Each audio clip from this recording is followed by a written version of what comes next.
How many downloads of Jim and Bill It's Another Day podcast?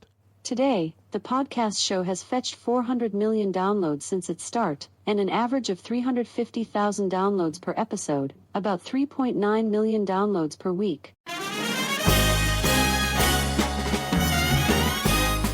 Well, hello there. It's another day. I'm Jim Harrington. And I am Bill Knight. Glad to be here with you. I'm glad to have you here with me. Lots to talk about since last we were here. You know, all the speculation about that shooter in New York, you know, being a professional and he's out of the country and stuff. All wrong, apparently. He was in Well, you know what? You got to wait until this story plays out because I don't think we have the entire script of this novel yet, and it's interesting. Well, you know, they first they didn't charge this Luigi Nicholas Mangione. They didn't charge him with murder initially. They charged him with using a phony ID, but later on in the early evening, they did charge him with murder. Apparently, they think they have enough stuff now where there's no doubt about it. Yeah, he did it. They found a manifesto on him, anti-corporate manifesto. They found what they think is the murder weapon. I can't believe he didn't toss that. They were swimming in the pond in Central Park yesterday afternoon because I guess they thought the gun was in the pond.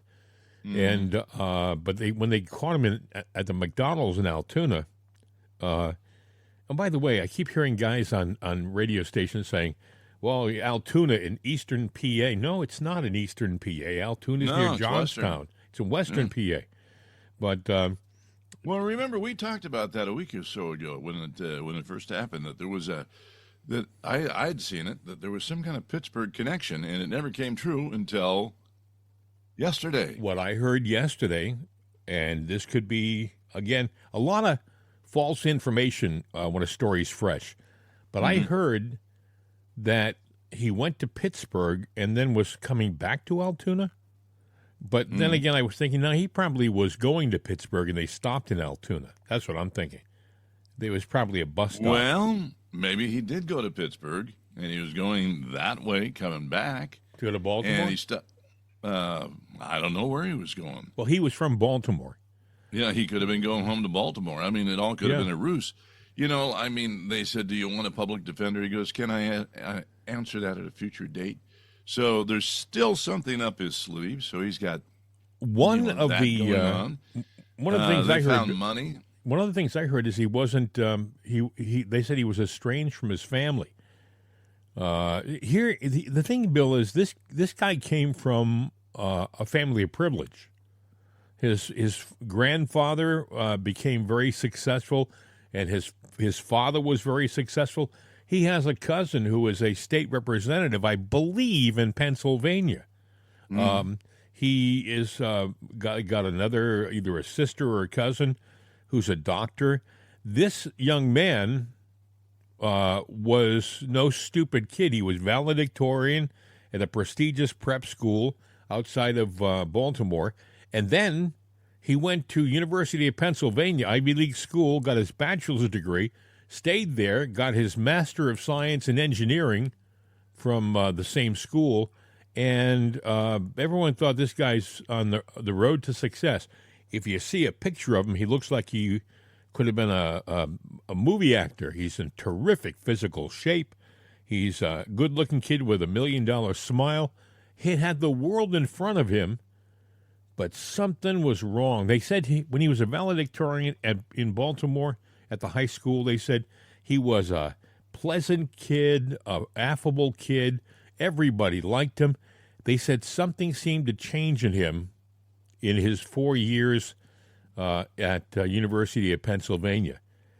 They think he might have been radicalized when he was in college, which wouldn't be the first time. You know, when you get out and you're amongst people, and one of his interests was following the life of Ted Kaczynski. You know who Ted Kaczynski was? Yeah, I know. He was the Unabomber. Yeah. Another guy who, by the way, was a brilliant guy, had great grades. I think he was high honors and went to a prestigious school. Well, yeah, they have the manifesto. They say, when words don't work, you go to violence. Yeah. Now, I don't know that he didn't do the shortcut there, but I don't know that we know the whole story, because even on Ted Kaczynski, we didn't have all the facts up front, only what they told us, and then things change over the course of time as you peel back the layers of the onion. Yeah. And I wouldn't assume anything on this. Yeah. And I definitely wouldn't take, just straight up the word of the people there. He's already claiming, hey, there was money in the bag. I didn't, that money wasn't there. Yeah. It was planted, Yeah. And I'm sitting there going, and then there's this woman, Taylor Lorenz, that's out of the wood. Yeah, that's weird, though. Interest. That's tell me about that. That is strange. First of all, who is Taylor Lorenz? For the people who don't know, I know, but I mean, She's a journalist, right? Former journalist with the Washington Post. She wasn't like working for your local weekly. She was somebody who had credentials at one time at one of the prestigious newspapers in the country. Well, apparently she followed him or he followed her. They somehow connected on the X, and I don't know. They're looking at her. She followed him, which is strange. Yeah. So what's the connection there, or was this guy picked, groomed, programmed? And well, she have a lot of anti-corporate leanings herself? Well, she believes that every CEO of every insurance company should be killed. So, Wow. there's something to the story there. This kid, look, they say people don't really mature, men especially, till they're between 25 and 30, women somewhere between 23 and 25. And you know what? That's to me, that's pie in the sky BS number, because, I look back at 30 years old and I'm going, I wish I would have looked at life a little bit different back then, Yeah. Because you don't, Right. So that's where, like, when they go, we ought to lower the voting Well, rights you were to 60. professionally stunted because you were in radio. I started out in the stupid line, but anyway, I say that because you know what I did for a living. Yeah. Yes. yeah, I say it was a stupid line, but we were the silver-tongued devils. Yes. We actually had a great career. It was a lot of fun. But Bill, I think that you're right about Taylor Lorenz. She she got fired from the Washington Post, and for her to be following him, to me, it seems weird. Now, maybe they knew each other when they were younger. I mean, maybe she went to a school that he went to. I don't know, but there is more to that story. I feel bad for the family, because it seems to be, if you look at the family he comes from, Bill, it's a family of achievement and success, and they were good people, apparently, people with all-American values. They were, I guess, the grandfather, either he came here or his parents came here, and they made the best of what they had here in the U.S., and became incredibly successful and very wealthy. I guess a multi-million-dollar family, and yet this kid just wasn't satisfied. He 26 years old, Bill? 25, 26 years old, and he 26. He had been living in Hawaii. It doesn't say what he did in Hawaii. He had a residence in Hawaii. Then he moved east. I guess he moved east because he had a back injury, and he wanted to have surgery on his back, and he didn't. I guess he wanted to do it back east. So I don't know. And I don't see where the insurance would. Usually, stuff like that, they don't deny it. It's right. It's you get into the cancers and things like that, or things that have high end drugs. And I can tell you. Not trying to be a homophobe here, but, there are drugs for people that, the gay society, where they have AIDS. I know in particular, when I was out of radio and working at a Walgreens, and, when you manage, you end up back in the pharmacy. You have to double down and take courses on that. Mm-hmm. And I remember one time a guy coming in to get his insurance-paid, government-paid drug that was $87,000 a dose. Wow. Wow. And I was like, because they categorize the when you work in there. Well, you handle this, you handle this, you handle that, and I got because I guess my accounting was good. Mm-hmm. They put me in charge of, all the whack job stuff and the high end, stuff, because if the numbers are wrong, somebody's in trouble. And anyway, I wondered about that. I was going, what the hell is this stuff? I mean, $87,000 for a dose is ridiculous. I don't care what it is. It could be it could be the magic pill. The only $87,000 is absolutely ridiculous. Now, obviously, he didn't pay for it himself. Here's the problem: he and this Lorenz chickie, they're going after the insurance companies. Let's be honest. They're a for-profit company. Every company is for-profit. So is the pharmaceutical industry, and there are cures out there that are cheap, but they don't make money on that because they can't have a patent for it because it's readily available. So they go, no, you don't want that. You got to have this. Oh, yeah, it's $87,000. It's like ivermectin. Ivermectin was $4 a pill. Yeah, and which and they didn't want you taking ivermectin for COVID, even though it worked. Mm-hmm. They wanted you taking the experimental thing that they put together, and they were charging lots of money for it. Oh, yeah, and, now we're finding out, like in Australia, there's some guy breaking down, going, we gave 87,000 people a dose of stuff that is bad for them. It didn't cure anything, wasn't going to cure anything. It's going to hurt them, But we were mandated, I mean, the COVID thing is not over. I mean, when you probably get down to it, we were forced into something that's going to be a big lawsuit. Mm-hmm. Or whatever. Well, let me. A lot of people don't know this. When you watch TV, and I use this as an example, you watch TV, all the cable shows, the cable networks you watch. I want you to count the number of pharmaceutical commercials there are on television.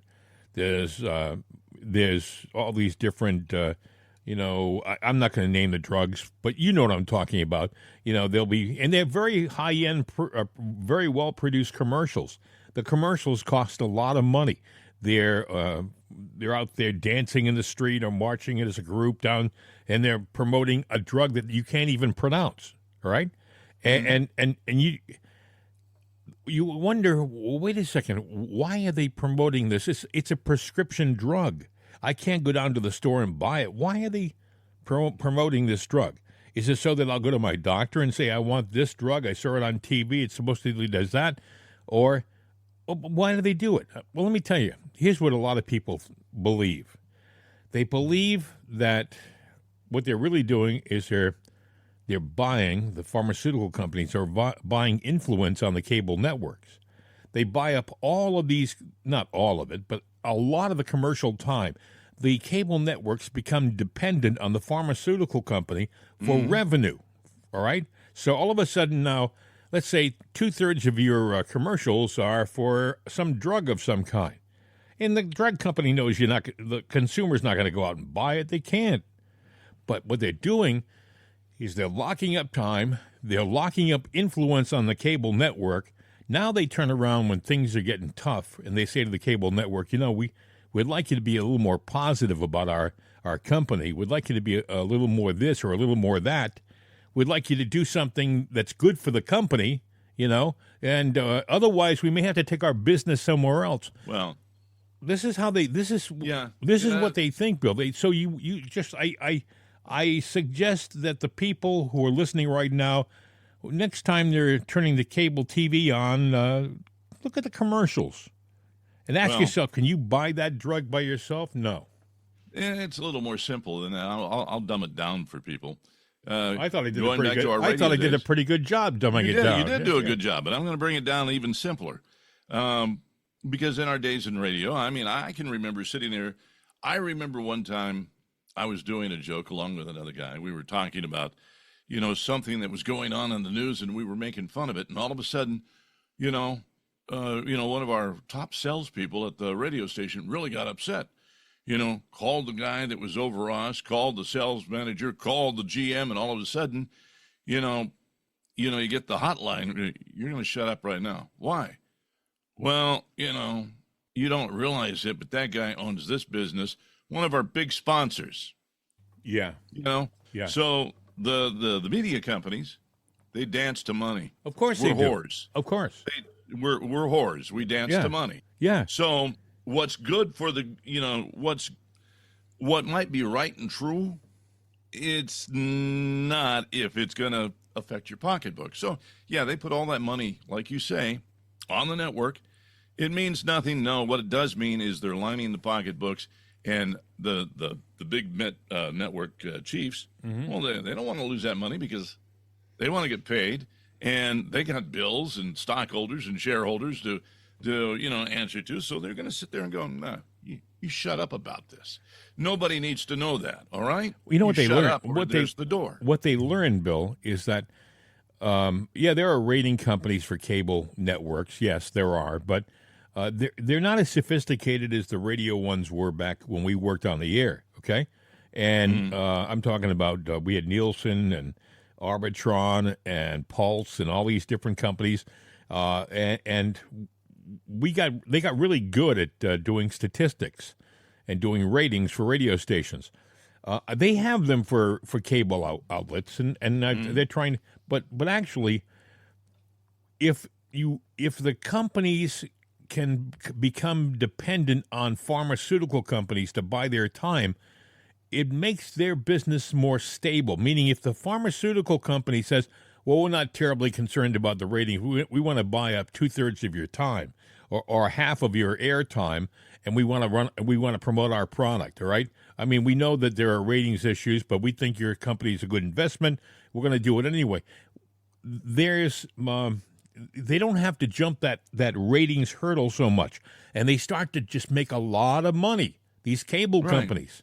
And then they become so dependent on that life's blood, on the pharmaceutical money that it's hard to turn your back.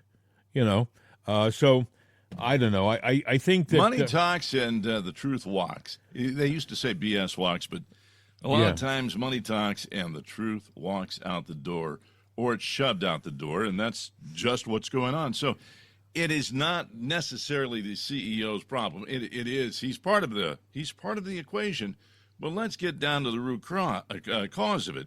We're talking about, and I don't even want to put a name. The bullets, the casings, had the words defend, depose, and deny. And when you think about pharmaceutical companies, what do? They defend their positions, right? First of all, they depose. They depose the why did you do this? Did you fall? Did you get up? Did you have any pain afterwards? All that stuff. You depose. Then you say, well, I don't know. You defend. Well, our stance is we do this, but we'll decide it. And then later on, the ultimate thing is you deny the request. You deny the claim. And this is what this kid wrote: defend, depose, and deny on the bullet casings that were used to kill the CEO of United Healthcare. So, this goes on everywhere, even in the government. You're sitting there. I'll take a case, not a particular case, but let's say somebody has an accident, all right, and they become paralyzed, right, all right, and they're going, I can't work, and then they apply for disability because disability will get them their retirement money, prorated up to what it would be when they retired, assuming, that they get raises and everything. And let's say they're 36 when that happens. You're going to be denied. It doesn't matter how much evidence you got. You're going to be denied. Probably not once, probably not twice, but thrice. And you're going to go through about 6, 7, 8 years of denials. And then you still may not get it because they have a quota or a number that they go by, and they go, yeah, you know what? We are in denial mode up to 50. And then at that point in time, they start listening to you. It's not so much deny. And as you get closer to your actual retirement age, they give it to you. So a younger person, that has a legit reason, probably not going to get it. An older person that goes, sprained my ankle, I want disability, they'll go, he's 63. Yeah, give it to him. He's past that age, because they have a number on what they think. And the longer they can deny you, the more money they save. So it goes on everywhere is what I'm trying to say. And there's a loss line, and they look at you as a liability and assets. You're a liability. So what I find amazing, though, and I want our listeners to maybe, when you're reading the story about this young kid, Luigi Mangione, is it Mangione or Mangione? I hear it pronounced both ways, but the point is this. I think it's Mangione, but... Yeah, when you read about this guy, I want you to look at how fast the media jumps to an excuse for the killer.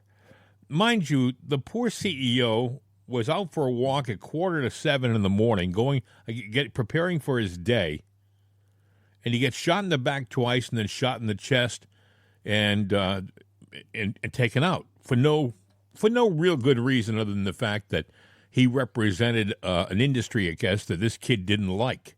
You know, He didn't know this kid, and this kid really didn't know him, I guess. At least this is how it looks right now. But I want you to look at how fast the media, in the course of, the kid was arrested yesterday afternoon, and here it is the next morning, and now they're talking about, well, the word is he had a terrible back injury, this Mangione, and it was in a lot of pain.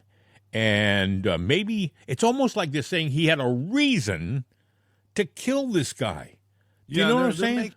They're making excuses for all of this, but let's not forget that it's, we're going after the insurance company, and are they crooked? Yeah, they're all crooked. Just about every business around has some form of, you really shouldn't do business this way. But, the other thing I've heard the cries of, well, we ought to have a healthcare system like they do in Canada. All right. Well, I know of somebody up in Canada, Calgary, actually, has a big farm, and he's out there. The guy is 39, got testicular cancer. Now you're going, well, just go get it treated. All right. They got free health care up there. Well, here's your problem with that.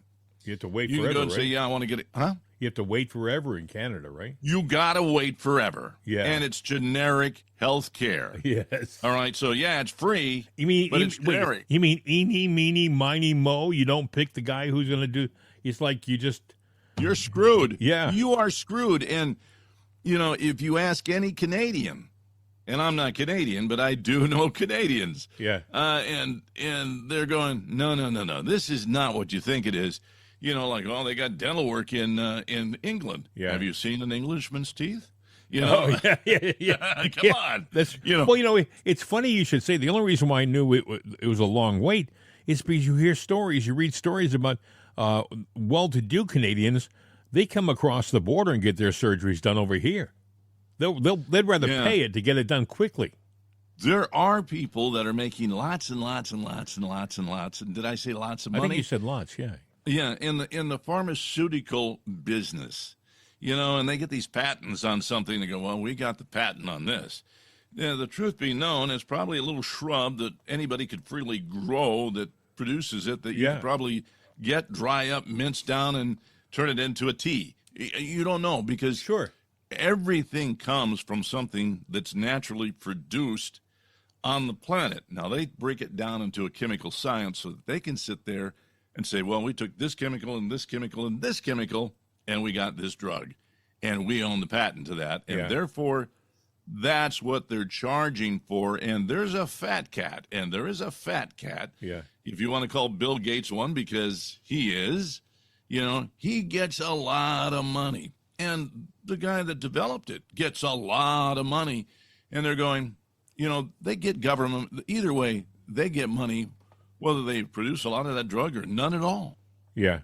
Hey, and there's the problem. Speaking of money, before we go any further, and while you take a sip of Right Side Coffee, I want to remind people, if you are new to the show, we have a storefront that you can visit online, and it's called Right Side Shop, rightsideshop.com. You'll find cups, you'll find T-shirts and hats, You'll find all sorts of little goodies, but you'll find specifically Jim and Bill's Right Side Coffee, medium and medium decaf roast. Delicious coffee. If you don't believe us, try it for yourself. Go to the site, buy a package, and taste for yourself. See how good it is. You know, our guys that sing the jingle, they never could sing before they had some right side coffee. That's right. They were bus drivers, weren't they? No, they were cab drivers. They were bus drivers. They couldn't sing in key. They couldn't do anything. Terrible. I mean, they couldn't tie their shoes. Now they can tie their shoes very well. Thank you very much. And sing. Oh, they're getting engagements everywhere just to... Well, as a matter of fact, don't take our word for it. Listen to Juan, Jose, and the Border Crossers sing our jingle. Wake up on the right side with Right Side Coffee. Very well done. 6 months ago, they couldn't have done that. That's right. They were just border crossers. You know, they were sneaking across the Rio Grande. You know, with no plan. And that's right. They were thinking about getting on a hay cart and riding across the border. Yes. You know, but that didn't have to happen. That's right. They had a bus ticket thanks to us. So anyway, they'll be going back soon. Yes. Anyway, it's Right Side Coffee at rightsideshop.com. Rightsideshop.com. It's good stuff, Maynard. Get it. Please. By the way, if you think that's going to make Bill and I rich, you're wrong. Not so much. Hey, we got some interesting ratings news yesterday, if you believe the ratings suite. But we did some checking, and a different source from the one you hear at the top of the show said we have, 200 million since they say since we've been on the air. We have more listeners than there are people on the planet. That's true. We have people coming in from other planets to listen to our program. We have aliens listening to us. Wait a second. We're not talking illegal aliens. We're talking about space aliens. You know, it's funny. It's funny you should mention that. Okay. Because have you heard what's happening in New Jersey? A lot of things can happen in New Jersey. Well, let me tell you what's happening. Over the past several weeks, reports have emerged of large car-sized drones appearing over various counties in northwestern New Jersey, which I've driven through many times. And apparently... nobody says they know where they're coming from. They've talked to the FAA. The FAA says, we don't know. They've talked to the military. The military said, don't look at us. We don't know where they're from. You know, it's funny you should mention that. You know, I was up in Massachusetts last week. And what was it? It was Friday night. My lady friend sat there and said, look at this. It's on social media. You know, in North Grafton, just a few miles away from where we were. Yeah. You know, they were saying, look, you can see Starlink. And it was this, array of satellite dishes. Sure. And I'm looking at the picture, and I'm going, that's not Starlink. It's too low to the ground. Mm-hmm. You know, it's not above the stratosphere. It's below. Right, below the clouds. It's something entirely different. I'm sitting there going, if you want to see what Starlink looks like, here, I can pull up some photos of what, it's little individual satellites all over the place. They beam a signal down, they take it back up, relay it to the next Starlink, and that goes down. So it's an up-down thing all across, all around the globe. But this wasn't Starlink, and everybody was going out their backyard. It was like a big high-flying balloon, but it had, little rectangular lights going in one direction down. Well, and I'm going like, this is something else, friends. I saw a video on these, and again, these are not your little drones you see your kids playing with. These are drones that they say are the size of an automobile, okay? Yeah. And they have no idea, and they're flying, many of them are flying in unison, and they're flying over military bases in New Jersey. Does that sound familiar? Dare I say the word balloon? Could it be that these are actually from some other country, or might they be something that some terrorist group is in our country is using to find out how things are being set up in these military bases? They've already admitted, by the way, that there are terrorist cells in our country. So, and I was thinking when I was reading this story, and then I saw a clip on it on the news last night. why don't they just get into a helicopter at nighttime, go up? If they can't stop them from flying, drones, they only have a certain amount of power in those things. They're usually battery operated, and they have to return after their cells start to get weak. They do it automatically. If you're up there and you're not paying attention to the battery on your drone, after a while the drone will say, well, I'm running out of power here, and if I'm going to get back to my charging station, I better leave now. And they will literally on their own fly back to the charging station. So I would suggest that you get into a helicopter and you get up there in that well-fueled helicopter and you wait and you follow the drone back to its landing site and you find out who the hell these people are. If we can't find out who's flying a drone over these cities, what the hell good is our military? Well, they might be calling them a drone. They could be something else because that name is all over the internet. Well, what is that? What's a drone? It's a balloon. We don't know. But there is stuff going on. It does seem odd that things are going on right under our nose. Is it a form of spying? Yeah, it is. Is it something that is from this planet or somewhere else? Well, I don't want to get into the stuff about we're being visited by aliens, but it is fascinating to sit there and when you look at TV at night, the nonsense. I was watching over the weekend the cow abductions. You've heard about that, right? No, I haven't. It goes back to 1897. Apparently, they take these. Why is it the first thing I want to say is "Where's the beef"? I don't know. Clara's remember that commercial? Where's the beef for Wendy's? Where's the beef? Yeah. Well, I don't know, but it's really the mutilation of these cows, and they happened to a horse. Well, once, actually, I've seen the mutations.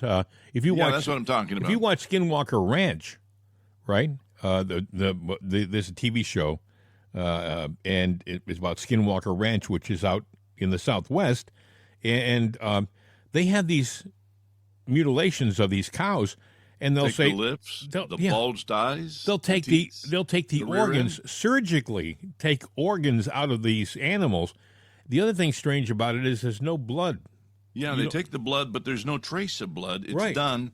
Now there have been people that have sighted spaceships and them beaming up and going down, but I'm sitting there going there, and I would think that there would be some way to put some kind of ground sensors around in those areas in Montana and everywhere that it happens, that sooner or later you get some kind of video. But they say that they haven't, Bill.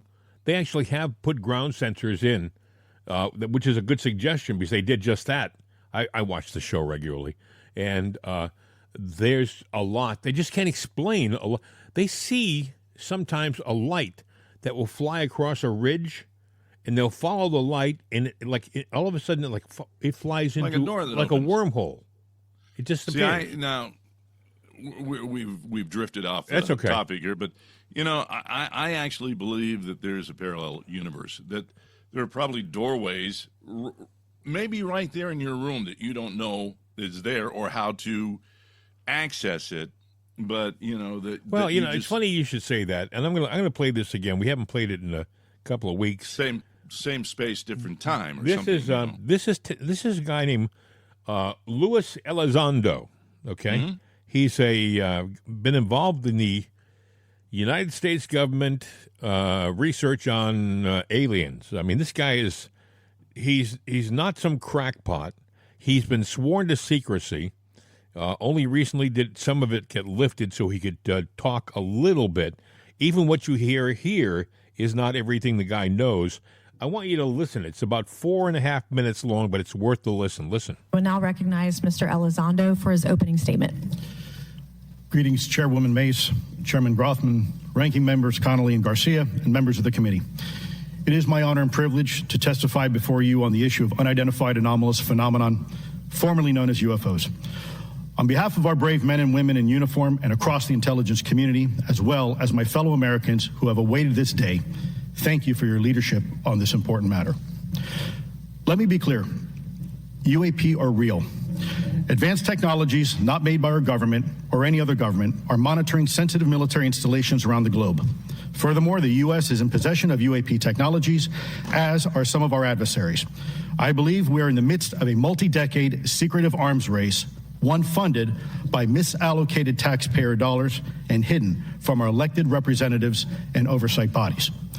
For many years, I was entrusted with protecting some of our nation's most sensitive programs. In my last position, I managed a special access program on behalf of the White House and the National Security Council. As such, I appreciate the need to protect certain sensitive intelligence and military information. I consider my oath to protect secrets as sacred, and I will always put the safety of the American people first. With that said, I also understand the consequences of excessive secrecy and stovepiping. Nowhere was this more apparent than in the aftermath of 9/11, which many of us remember all too well. I believe that America's greatness depends on three elements. A watchful Congress, B, a responsive executive branch, and C, an informed public. Over the last decade and a half, I learned that certain UAP programs were and are operating without any of these elements. Although much of my government work on the UAP subject still remains classified, excessive secrecy has led to grave misdeeds against loyal civil servants, military personnel, and the public, all to hide the fact that we are not alone in the cosmos. A small cadre within our own government involved in the UAP topic has created a culture of suppression and intimidation that I've personally been victim to, along with many of my former colleagues. This includes unwarranted criminal investigations, harassment, and efforts to destroy one's credibility. Most Americans would be shocked to learn that the Pentagon's very own Public Affairs Office openly employs a professional psychological operations officer as the singular point of contact for any UAP-related inquiries from citizens and the media. This is unacceptable. Many of my former colleagues and I have provided classified testimony to both the Department of Defense and the Intelligence Community Inspector General, and many of us have subsequently been targeted by this cabal with threats to our careers, our security clearances, and even our lives. This is not hyperbole, but a genuine fact, and this is wrong.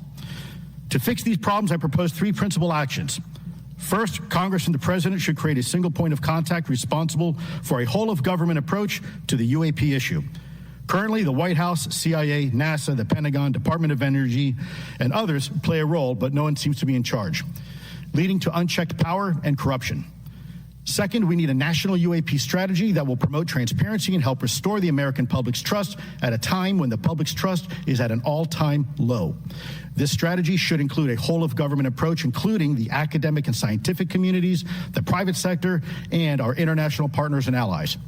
Third, Congress should create a protected environment so whistleblowers desperate to do the right thing can come forward without fear. As it currently stands, these whistleblowers suffer because of stigma, a code of silence, and concerns about retaliation. These whistleblowers should be encouraged to come forward in ways that protect them against any forms of retaliation. Policies and procedures should ensure that protection, and for those who refuse to cooperate, it is up to the members of this committee and the other lawmakers to wield their subpoena power against hostile witnesses and prevent additional government funding to those UAP efforts that remain hidden from congressional oversight.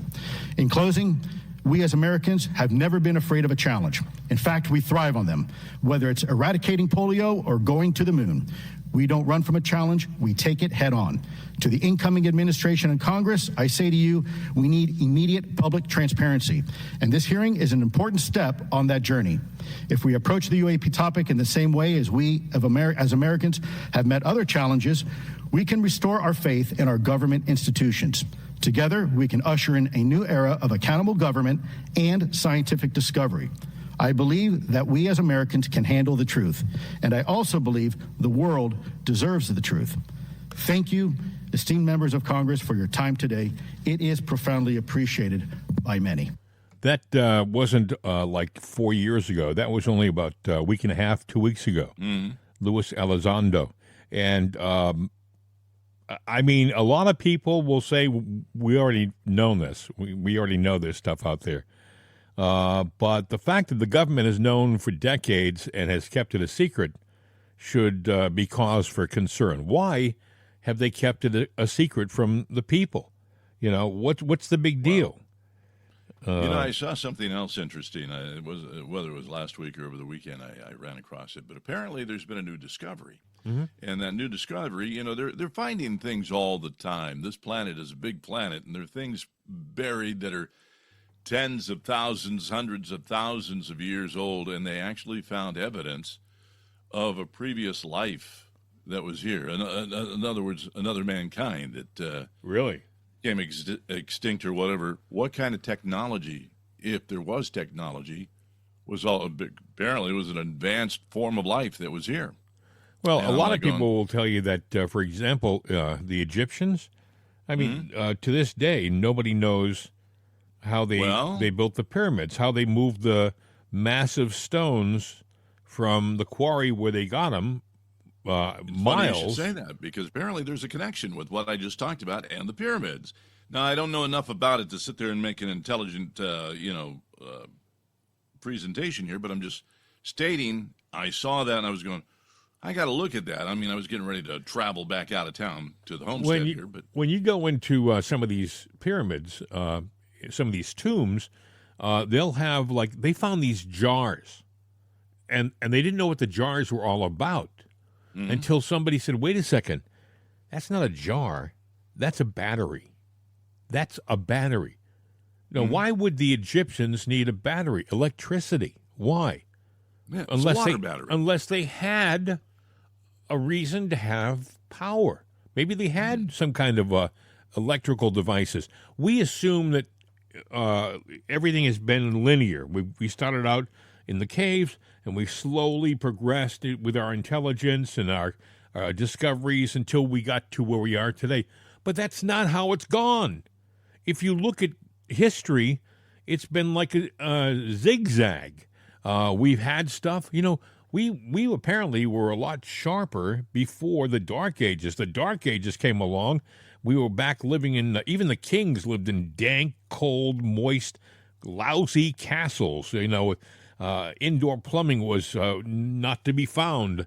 But yet, if you go back to the Egyptians, they had, or the Greeks, for example, the Greeks had a sewer system. They had a sewer system. Yeah. So why didn't the kings in the Dark Ages have a sewer system? Because they had them centuries before in Greece. Something happened where they lost that technology. I find it interesting, Bill. I think that what he just said is interesting.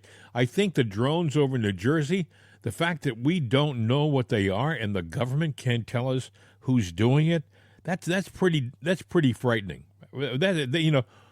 Even if it's a bunch of high school kids, doing a school project, we should know who's flying stuff over our military bases and our communities.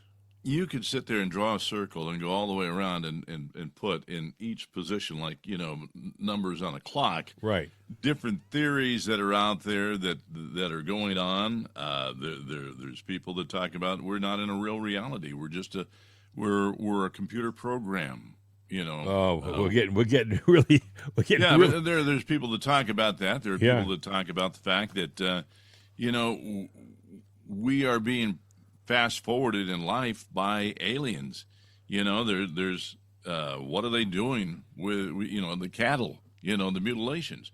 Is it for research and study? Is it for something that they get out of the lips, the teats, and the organs that they take that's used for medical purposes? Maybe it's something as simple as an old what was it, a Twilight Zone or whatever.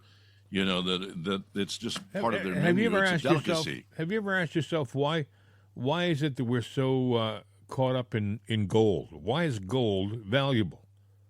What reason do we have to make gold more valuable than iron?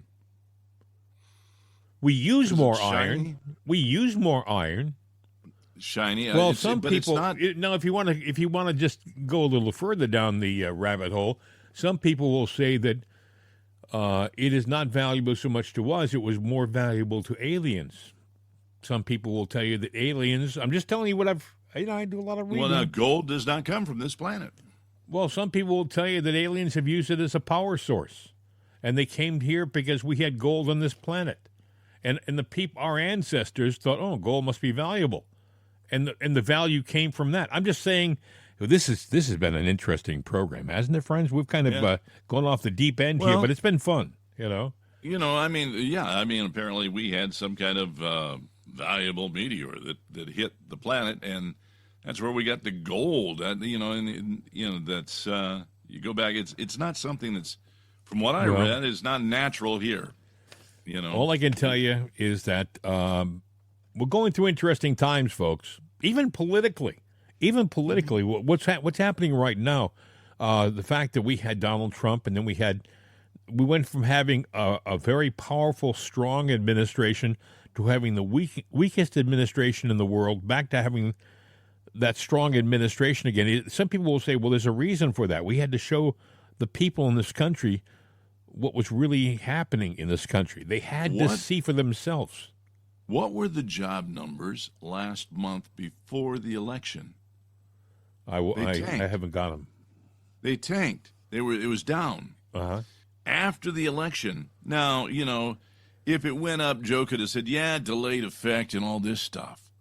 But new job creation since the election of Trump, because even the left is going, he really did win by an overwhelming support, and people are forgetting about Joe Biden. The world is coming on and turning on to Trump. 630% increase. Yeah, well, I believe that. I do since believe, the election. Now, Joe can try to claim for it. I know he's doing a press conference today. He's going to talk about how great the economy was and how great things are, and better watch out for Trump, man. It's, things are going to go to hell after I leave because they've been so great. I'm sitting there going, good luck selling that one, Joe. I saw him speaking on a video yesterday, and the guy is just, every day Biden gets weaker and more distant and more confused. It's sad. Well, I know you're a guru of the audio, so I'm sure you have it. If you don't, you'll have to go out and look for it.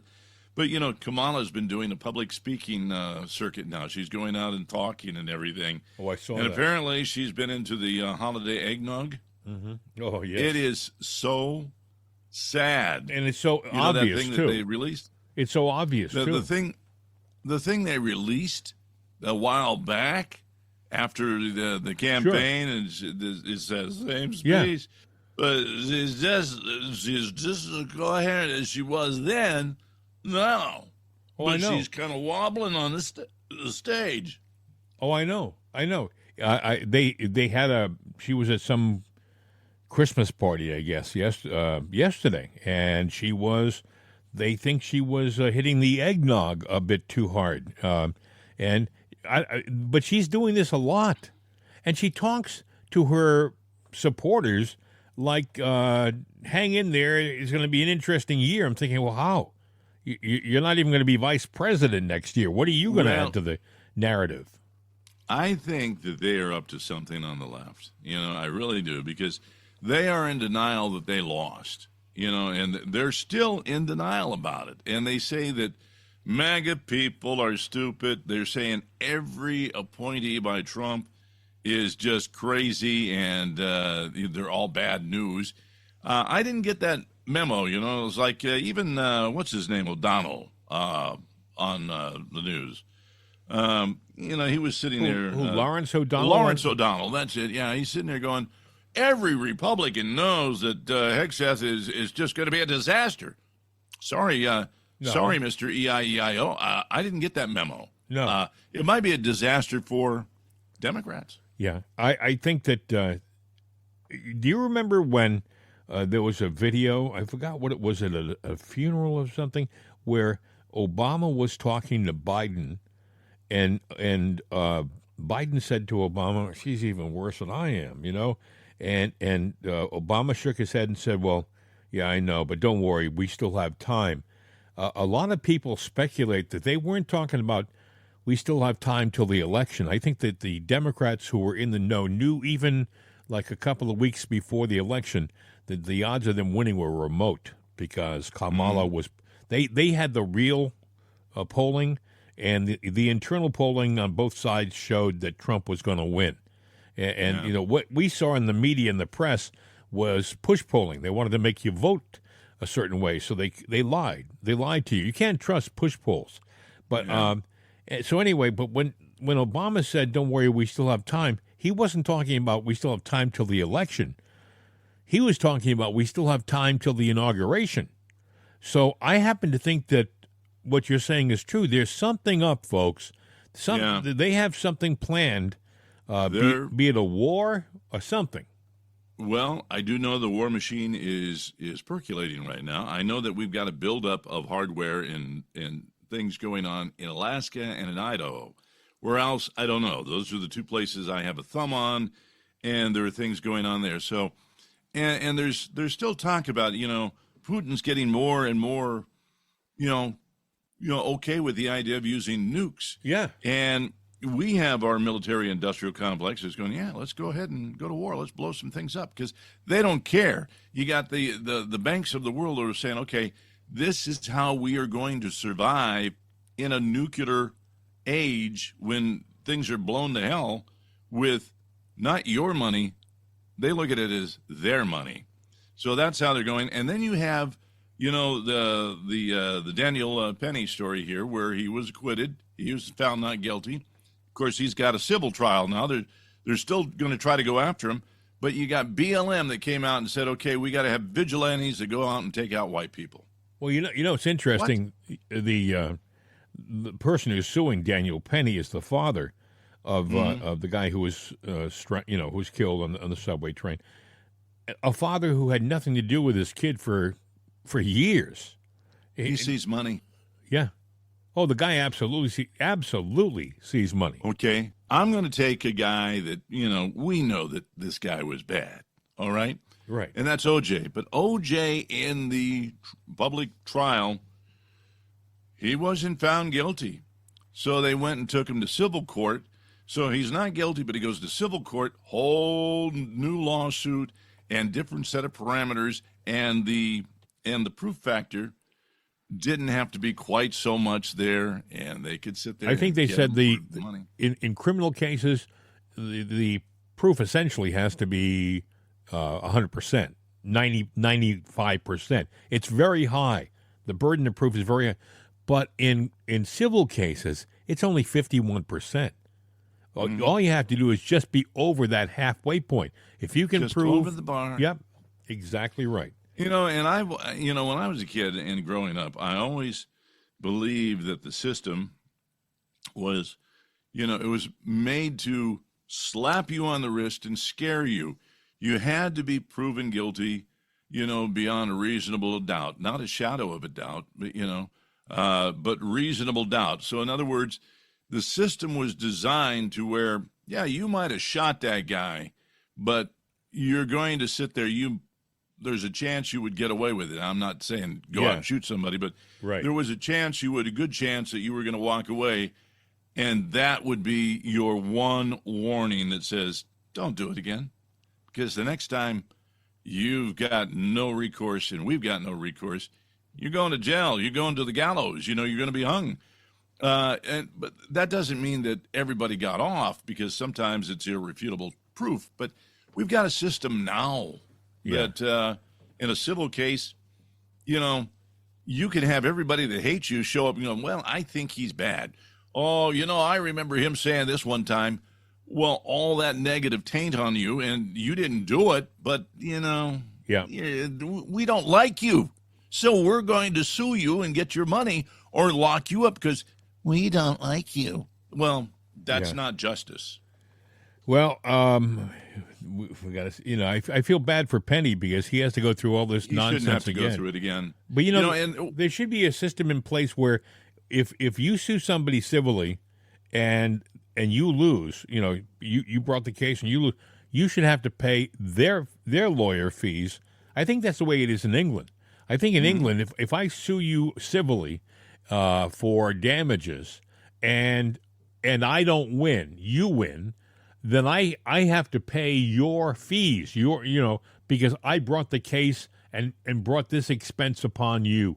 I think that's the way it should be here. You got BLM that's going after, and they're saying, yeah, we need vigilantes against white people because, let's face it, the guy was a black guy, but he was a criminal. Right. And he had done things before. And, you know, they go, well, Penny put the chokehold on him and he died. But he was saving the people on the subway from him who said someone's going to die today. Yeah. Well, it was him that died today. And by the way, Bill, there were black people on the damn that's what I subway. was going to say.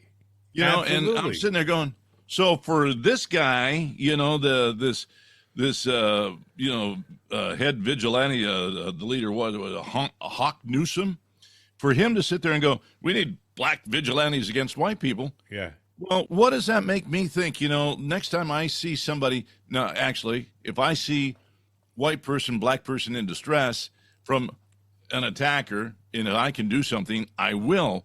But it might make you hesitate for a second, and that 1 second of hesitation, oh, well, somebody might say I'm doing this because, you know, I'm picking on somebody of ethnicity, and that's what not would it. What would have happened if the guy who died was a white guy and the guy who choked him and saved the crowd had been a black guy?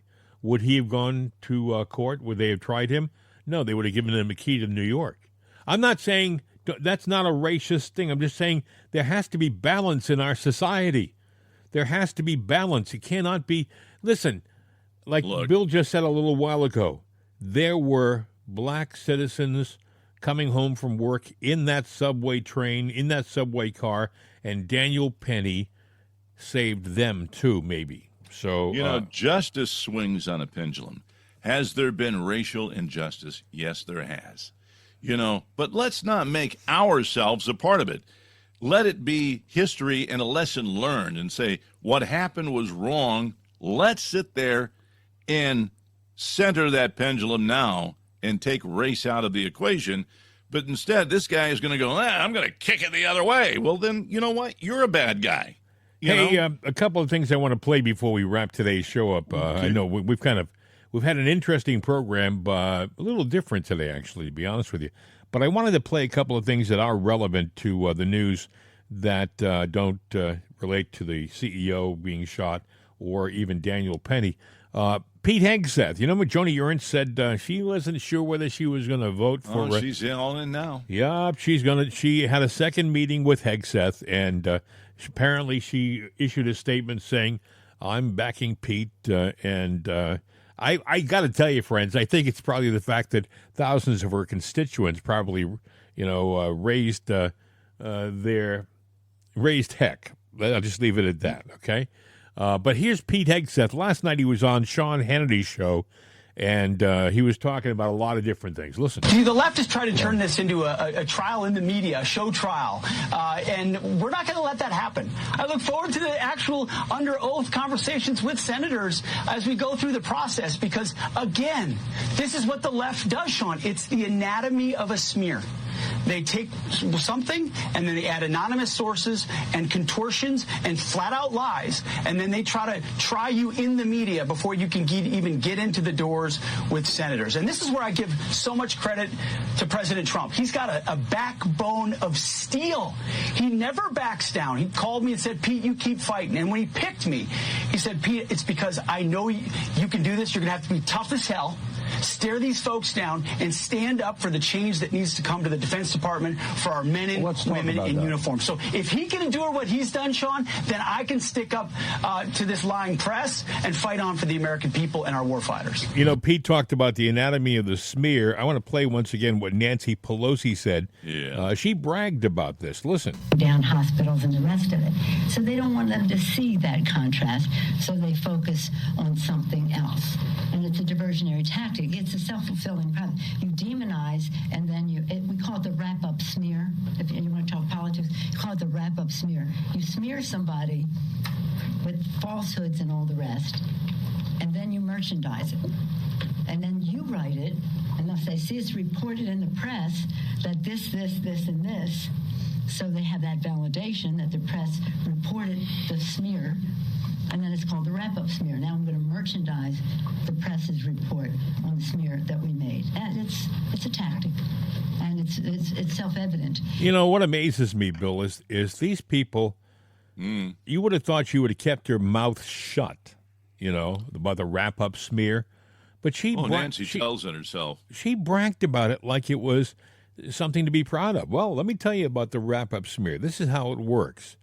Well, she's done it all her life, and they continue to do it. So, Hegseth was also talking about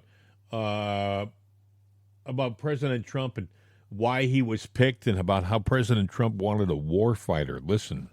Well, there's a lot to be done. First of all, you salute the commander-in-chief who got those 76 million votes and is going to chart the way. And I'll give him advice and counsel along the way. I'll just say what he told me. Return the Pentagon to the warfighters, Pete.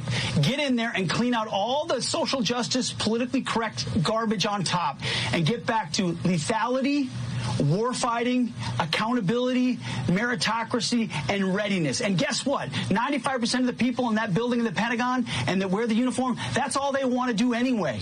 And so when you return to that, it changes the culture of an institution that now stands up straight. You address that recruiting crisis. You address the retention crisis. Sean, I can't tell you how many families have reached out to me and said, my son or daughter wasn't going to join, and now they are after President Trump was elected and you were chosen to be SecDef. Same with retention. And then the rest of the world takes notice of that, Sean. So I'm not going to get ahead of the president on policy or what our posture will be. But we will be strong, and we will have peace through strength, as Donald Trump has said, and we will put America first. That's what he's asked me to do at the Pentagon, and that's my promise to the American people and our warfighters, led by President Donald Trump. Understand something. This is not... they try to make it sound like he's just a part-time weekend anchor on Fox. No. He's a Princeton graduate. He went to Harvard, too. So he has the academic resume. He's also a combat veteran, a decorated combat veteran. I think he was a major. So he wasn't just some schlep who they figured, he wore a uniform. He had some achievement in the military, and he believes in the military. And I want you to look at some of the people who have been Secretary of Defense in the past who've had no military experience at all. I mean, I think Caspar Weinberger was Secretary of Defense. I don't know was he Secretary? I don't know whether he had any military background. I could be wrong, but there have been others who had none. Right. And at least this guy, when he talks about something in the military, when he talks about putting on a backpack, he's done it. Maybe, and this sounds crazy, but they'll probably look at a lot of different things in the future while he's Secretary of Defense, and he may say, "Well, what I always hated about this backpack was this and this, because it used to cut into my shoulders. I think that it should be redesigned." I mean, little things that he'll know because he did it, that other people don't bring to the field. Yeah. He actually hands-on testing, so he would know. But then again, too, things change, so he's going to be an asset. The left is trying to poo-poo every pick of Trump, but I think it's come out now that the Senate is saying, nah, all of Trump's picks are going through. Yeah. And you asked me a few days ago, you thought, when will the hearings start? Will they be before or after? I think they're going to be after the first of the year. Because I think they go on Christmas holiday next week. Well, they go on holiday and a lot of sea, and that's the perfect time for something bad to happen. Yeah.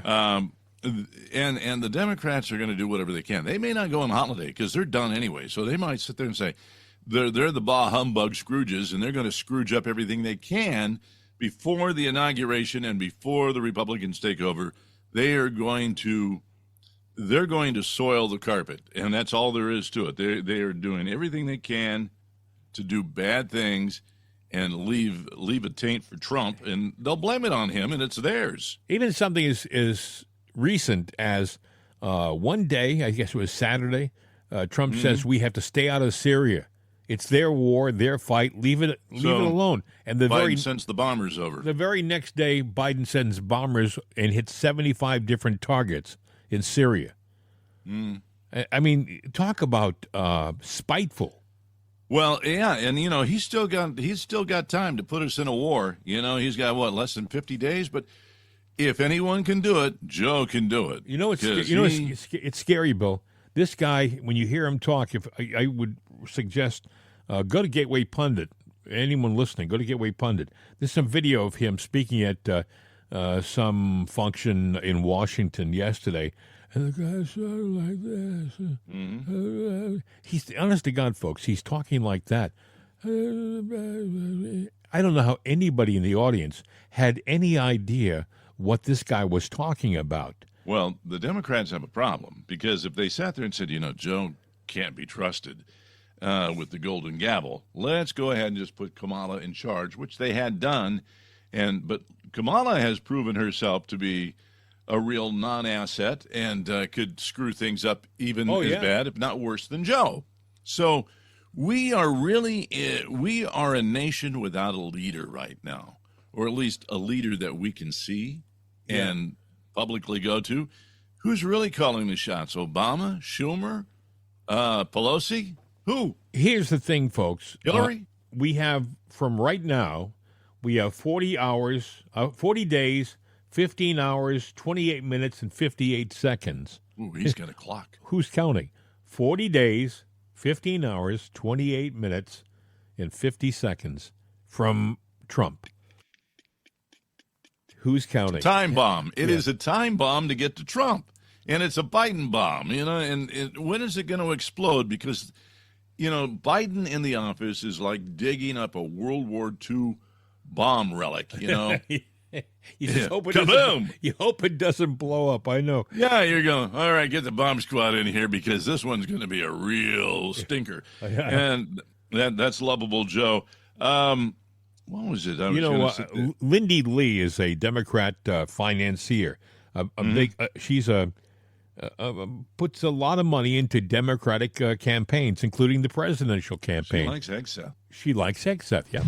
Thank you so much for having me. Well, I think maybe you were looking for someone to oppose the nomination, but I actually have personal interactions. Because I've been on Fox and Friends, I've met Pete, and he's my fellow Princetonian, and I actually think he's a pretty good guy. Wow, I was not expecting this from you, Lindy. I know, but fair is fair, right? I'm not here to gaslight anybody. I'm just here to present the facts as I know it. Although I will say a lot of people are saying his nomination is in trouble. We'll see. He's definitely a fighter. As he told Megyn Kelly, he said Trump asked him to be tough as blank, and he's certainly that way. And we'll just see if Joni Ernst can come around, because I feel like she's the linchpin on this. And if she's the linchpin, she's come around, so it looks good. Yeah, I mean, things are going well for him. But, there's so many more to go, and the Democrats are going to trip up anybody they can. Hear about Christopher Wray? Yeah, I did. He doesn't want to get fired. He doesn't want to get fired. The boy doesn't want that on his resume, so he's resigning. Yeah, he's going to resign. Does he get unemployment when he resigns? I'm just saying. I can't see him going down to the unemployment office. Can you? Who's that standing over in line gonna four? Put down? Who's he going to put down for a reference? Yeah, I know. Joe Biden. Do you know who this Christopher Wray is? Susan Ray.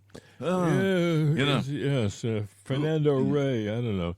And then speaking of Susan, state representative down in Florida, Susan Valdez, Democrat, just elected in.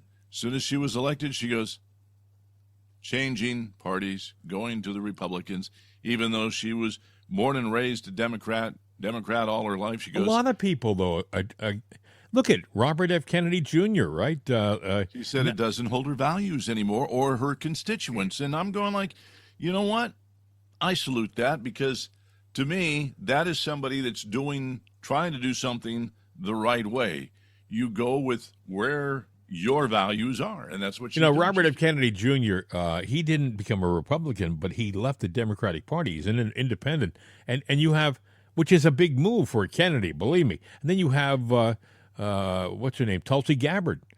She was the Democratic darling. She's had problems with her nomination. The Dems are going after her. Well, see, she's the next one. The Dems are going after her right now. She's the next one in line, but I also think she's tough as nails, too. She's a lieutenant colonel in the in the Guard, and she's been in combat, too, and she's not somebody to be trifled with. I think she's going to do just fine. I think, in all honesty, what was said a little while ago on the show is that I think that Trump's going to get most every one of his nominees. I think Matt Gaetz, if he hadn't bailed, would have gotten in if he had just stayed firm. But there's something more to that story, Bill, that we don't know about. Well, I hear he's eye on him for governorship of Florida. Really? Well, that wouldn't surprise me. There's an announcement coming this week, they say. I don't know. Wouldn't that mean that, what's his name, wouldn't have to leave the governorship? What's his name? Well, how do you know he's not going to be appointed to something? Because this is his DeSantis. Yeah, he can't win again. He can't run again. Oh, well. So he's going to have to. DeSantis is on that point to where he's got to move on. Yeah. So is there a way to bring in Matt, put him in, and then let him, fare with the public there? I mean, the Democrats go, well, but there's more Republicans than there are Democrats in Florida. At least you got to hope that stands. And I think Gates would do very well. I think he'd win, actually. But you see where Laura Trump left the chairmanship of the Republican Party, and they're saying she's eyeing something in Florida too. Either the Senate seat. They're talking about Senate. Yeah, or maybe governorship. Something else. Yeah. Anyway, Scott Jennings was talking on CNN. Whenever I see Scott Jennings on CNN, I truly believe that he has that office downstairs next to the boiler in the furnace room. He has that. He's the lone conservative at CNN. Everyone else has a palatial office upstairs. All the liberals have nice offices up in the tower, right? But down in the basement next to the boiler is Scott Jennings. He's a conservative, but he doesn't care. He was on CNN talking about how Trump he's off to a great start. Listen. I thought he was very measured, and I thought his overall interview, by the way, was really good. The tone was good. He's clearly focused on the future, not on going back into the past. That was a direct quote from him. He's focused on immigration. He's focused on bringing down prices in energy exploration and energy production in the United States. These are all the priorities that he ran on. So I think his projection of that about how his focus and his attention is going to be spent was good. On immigration specifically, I thought we got a very measured, reasonable, and realistic Donald Trump. He knows it's a problem he's got to solve. He knows he needs to work with Democrats, especially in the Senate, to get something done. And he knows the American people are tired of inaction on this. And so I thought he hit all the right notes. I mean, he talked to Kristen Welker for over an hour. We only got to see a portion of it, but I watched the entire thing. I thought from soup to nuts, Donald Trump had a really good weekend, both from his trip to Europe and then also on this NBC interview. If he can sort of maintain this kind of problem-solving posture, he's going to get off to a really good start in January. I do want to touch on what you bring up really quickly before we go. This weekend trip where we saw him in France, meeting with Emmanuel Macron, the president of France, meeting with President Zelensky from Ukraine. Scott, I know I talked to you the day it was happening, but it was striking because he is not the sitting president. He is the president-elect right now, and yet here he was meeting with these world leaders and really looking quite presidential over the weekend. Yeah, the country of the United States has moved on. The world has moved on. Donald Trump doesn't take office until January, but you can see the rest of the world is already treating him like he is the power center of the United States. And so I'm glad he went. This cathedral reopening is a huge deal to so many people around the world, Catholics, Christians. It's a historical moment. It was also a chance for him to talk to some of our biggest allies, people he's going to have to be coordinating with on some of these problems that Joe Biden is leaving behind. Donald Trump is hitting the ground running. I mean, he's already out doing the things that we need him to do to get the country back on track. So between his interview with Meet the Press, you can see here that Donald Trump is not going to have a passive presidency. This is going to be an active start to this presidency. And the rest of the world responds to leadership. We've not had a strong president. We have one now. Everybody knows it. Scott Jennings on CNN. You know, Bill, I've noticed, I don't know if you've seen it or not, but when Trump was doing his interviews, there's a seriousness about his conversations now that he didn't talk that way in the first administration. They were always kind of still a bit of the celebrity. Now, when he answers a question and when he talks to whoever's doing the interview, there seems to be a different side of President Trump. Have you seen that? Well, actually, I was going to comment on that. The one thing I noticed, we're not talking about his past presidency because he always dressed well as president. He looked very, presidential. But as he was running his campaign, and he was going through all the trials, his hair was a little mussed. His coat was a little wrinkled. His suit was wrinkled. You know, he just looked like an ordinary guy that was getting batted around, although he weathered it. He kept weathering the storm, but you're going, boy, it's really taking a toll on him. Boy, it's really taking a toll. And I think some of that was a little bit of Trump theatrics to where he wanted you to see what he was going through, and he wanted you to perceive him as just like you, a normal person, and if he can do it, you can do it. So, you know, you look back at the old photos, the wrinkly, baggy suit, you know, the shirt, and the messed hair. Now, he's got the nice black suit with the nice long trench coat and the gold tie, and the hair is coiffed well, and, you know, there is no gruff to him because he's very confident and he knows what he's talking about. There is a demeanor that I see that is different. It is different than what he before. Before he was more casual in his interviews. He wanted to be more appealing to an interviewer. That's what I'm saying. Now he looks like he's in charge.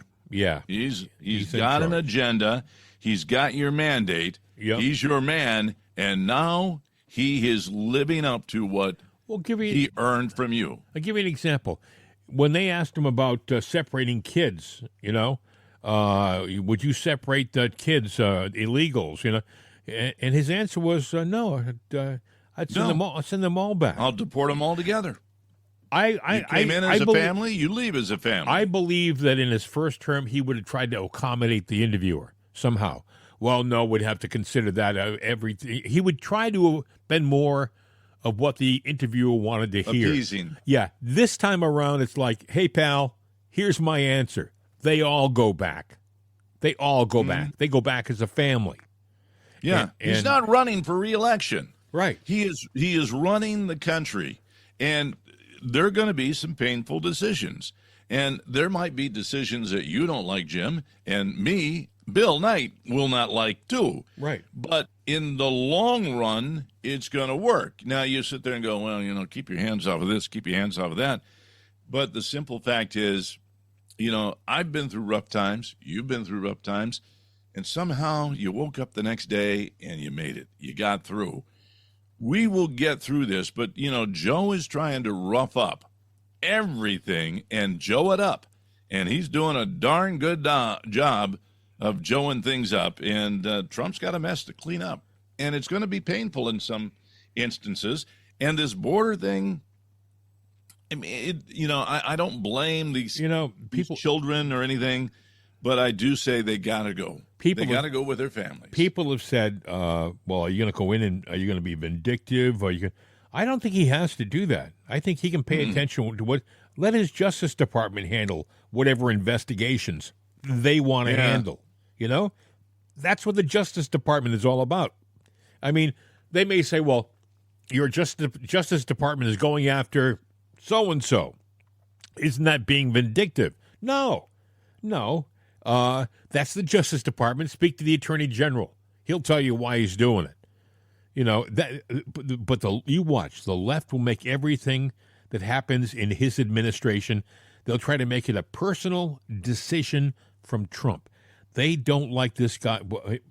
You know what else? Before I forget, there's talk now that under his administration, one of the first things they're going to do is defund NPR. NPR. That's going to break my heart. Let me tell you, folks, I've been in broadcasting all my life.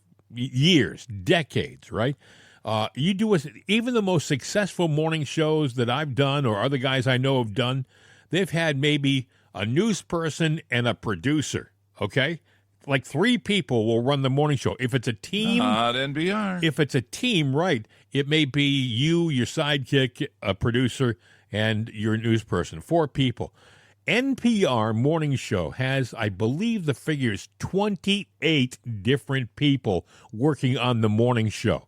This is public funded. This is funded by you, the taxpayer, right? And by the way, they are a mouthpiece for the left. They are. Always have been, always will. Agenda driven. And so all of a sudden, Trump is saying, and I guess Elon Musk has talked about it, they're going to pull the plug on funding for NPR. I would imagine the same will probably happen for PBS. I don't know. They say they're nonprofits, but let me tell you something, because I've got some friends that have bought nonprofit stations, and they have to go by the thing. They can't take advertising. Well, that's a bunch of baloney. I go up to your filling station and go, would you like to be a sponsor? Well, you can't have ads. I go, no, you can sponsor a program. Right. Portions of this program are paid for by Joe Blow's gas station. Yeah. And there you go. And that's all you got to do. As a matter of fact, it's a more tidy way to get more money and play less of those annoying commercials. Yeah, that's true. That's true. It's a rake. I mean, that's why you'll hear people saying from the so-and-so studios, the Doofus Toyota studios in downtown Pittsburgh. Doofus Toyota may not own the studios, right? But they sold their naming rights for the studio. So every time you talk about the studio you're working in on the air, you say from the Doofus Toyota studios, or whatever, There was a guy in Louisiana. I used to do remotes for his shoe store, and their name was Fitz. And so he had Fitz Family Footwear, fastidiously fitted for fine family feet like yours. And he had to say that all the time. Every sentence had that in there. And I was going, boy, wouldn't that be a great sponsor? Oh, my God. Too bad he didn't go national. I mean, if Mr. Fitz is alive, he's a senior citizen now. Yeah, but you missed a hell of an opportunity, sir. Yeah, you did, really. I mean, you should be national with that name. Fitz Family Footwear. Hey, speaking of products that you should have, I want to remind you once again, we have the rightsideshop.com, rightsideshop.com. It's where you'll find Jim and Bill's Right Side Coffee, the medium roast and medium decaf roast. It's a delicious cup of coffee, isn't it, Bill? Yes, it is. And the right side cup, I found out, is fastidiously fitted for my lips. Really? To drink the coffee. That's very, very accommodating. Anyway, we also have, works? whenever we talk about our coffee, of course, we have to bring in Juan, Jose, and the Border Crossers because, well, it's their job. So, yes. and they have to make ends meet, just like you and I. So, Juan, Jose, the Border Crossers, be my guest. Wake up on the right side with Right Side Coffee. Marvelous. That's Wake Up on the Right Side with Right Side Coffee. Do you wake up on the right side every day? Actually, I do. I like sleeping on the right side of the bed. Do you really? Because when I'm on the left side of the bed, I don't know why, but I roll over and I end up on the floor. Yeah, it's because you're leaning too far left. That's right. Yeah, it's a bad thing. So go to the right side because then you can just put your leg over and step off the bed. No problem. The other side, you kind of go. What a stretch. No fun. What a stretch. Anyway, friends, we have just about done it for another day. It's been a strange show, but we're a couple of strange guys. Yeah, it's been fun doing it. Hopefully, it's interesting. We finished the show yesterday, and no sooner did we finish the show that they had news broke out. The Daniel Penny thing. They arrested the shooter of that CEO from in Altoona, and you got to wonder what's going to happen today. It's a whole clean slate. I'm going to look right now just to see if I see any news pop up on the old video screen here, and I'm getting a bunch of dings. So I don't know. The news will pop up freely for me after I'm done with the podcast, I guess. Yeah, of course it will. Let's see. By the way, they tried to get the gag order, the Marchand gag order, partial gag order, lifted on President Trump. He can't talk about the judge. He can't talk about the judge's family.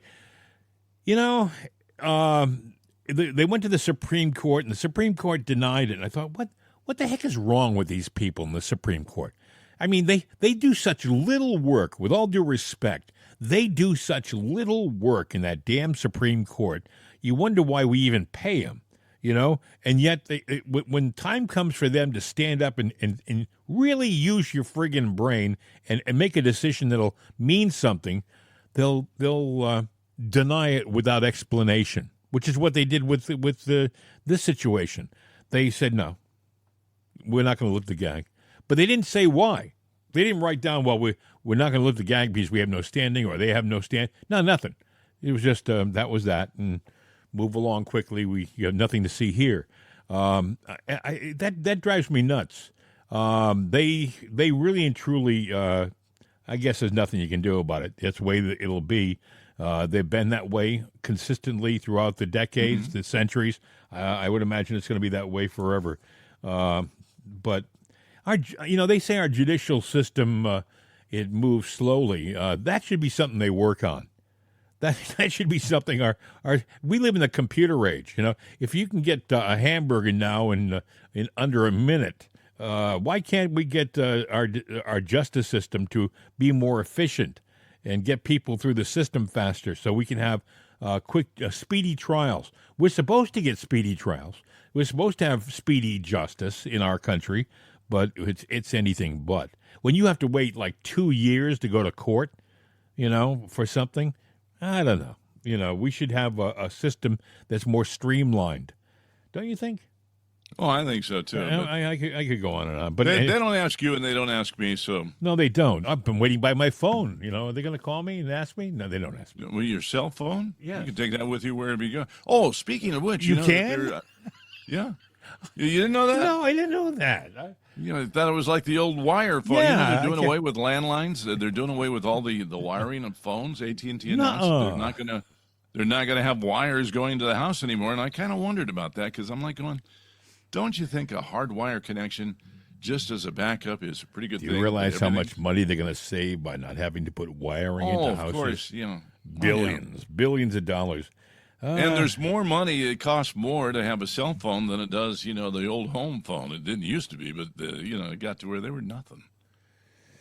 Well, you think about it, Bill. Nowadays, you don't, with a cell phone, I don't know whether a lot of people are aware of this. We're talking on and on here today, but a lot of people don't realize that, let's say you lose your internet or you lose your cellular signal. Do you know Easy for you to say. There's an emergency? Thank you, Bill. There's an emergency situation on your phone where you can connect to a satellite? Yeah. I can connect my cell phone in an emergency to a satellite to communicate through satellite systems. But how many people know about that? Very, very few. If you have an iPhone, maybe you probably have it on your phone too, right? On the Android phone? I don't know whether you do or not, but I know on the iPhone, there's a setting that you can hit. And in case of an emergency, hit this and it'll connect you to a satellite so you can have some kind of communication. Which is great in case, if God forbid, we had a national emergency and our cell systems went down, our towers went down. This might be an option. Maybe, but I just think if they want to blanket out communications, they can blanket out communications and jam it everywhere. So, well, speaking of jamming things everywhere, we're gonna jam this show into We've done almost an hour and a half. This could be the longest show we've ever done. Thanks to you, Jim. I mean, I was trying to wrap it up a while ago. No, yeah, right. I'm all for, well, good morning. It's another day with Jim and Bill. Thanks for listening. See you later. Adios. Hey, listen, have a great day. That'd probably be the most listened to show. That's true. Oh, I like that. Have a great day, folks. Say a little prayer for our country. Hopefully things are going to get better and we're not going to have any crisis between now and Inauguration Day. And I will see you again tomorrow. I guess I'll let you take us out of here. Hasta mañana. Hasta la vista, baby. We're out of here. Can you say that with more feeling? With more feeling, please. Okay. Hasta la vista, baby. We're out of here. I like it.